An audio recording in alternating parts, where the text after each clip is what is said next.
Ibo-boycott ng 4 na miyembro ng Duterte Bloc ng Senado ang pang-4 na sona ni Pangulong Bongbong Marcos. Umabante sa balita si Abante reporter Dexter Ganibe.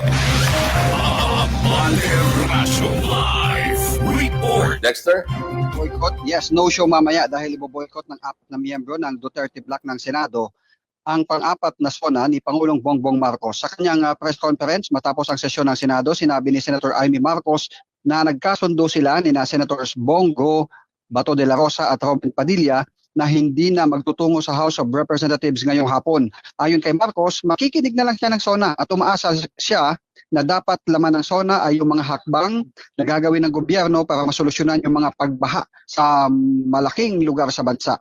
Samantala, pinaliwanag ni Marcos na ang pagboto niya kay Senator Chichi Escudero bilang Senate President ay pakikiisa kina Senator Go at De La Rosa na naghayag ng pagsuporta sa liderato ng Senado. Magugunitang bago magbukas ang regular session ay umugong na ayaw ni Senator Amy kay Escudero.